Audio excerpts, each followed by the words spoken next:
जय श्रीराम, जय शिवराय, जय शंभूराजे। आज या ठिकाणी आपल्या श्रीगोंदा तालुक्यामध्ये विश्व हिंदू परिषद, बजरंग दल, शिवप्रतिष्ठान, हिंदुस्थान आणि सकल हिंदू समाज, त्याचबरोबर सर्व गोरक्षक आणि गोप्रेमींच्या वतीनं आपण गोमाता सन्मान आव्हान अभियान जे की संपूर्ण भारत देशामध्ये राबवण्यात आलेलं आहे। हे अभियान आपल्या देशातील सर्व साधू संतांच्या मार्गदर्शनाखाली आपण हे अभियान राबवत आहोत। या अभियानाचं प्रमुख वैशिष्ट्य किंवा या अभियानाची ज्या प्रमुख मागण्या आहेत की गोमाताची म्हणजे गोहत्या जी आहे ह्या कायद्याची कडक अंमलबजावणी करण्यात यावी, त्याचबरोबर आपल्या गोमातेला राष्ट्रीय माता म्हणून त्याचा सन्मान करण्यात यावा आणि या गोमातेच्या संरक्षणासाठी भारतीय मंत्रालयामध्ये एक सेपरेट मंत्रालय असावं। ज्या गोमातेच्या संरक्षणासाठी आपण झगडतोय, ह्या गोमातेच्या रक्षणासाठी सर्व हिंदूंनी एकत्रित येऊन आज 27 तारखेला प्रत्येक देशाच्या कानाकोपऱ्यातून तहसीलदार यांना निवेदन दिलेलं आहे।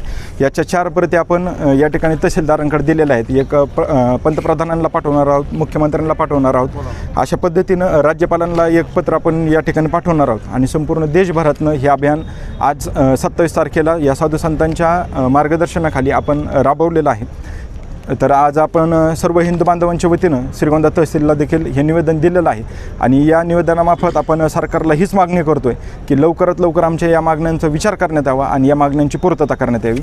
जय श्रीराम।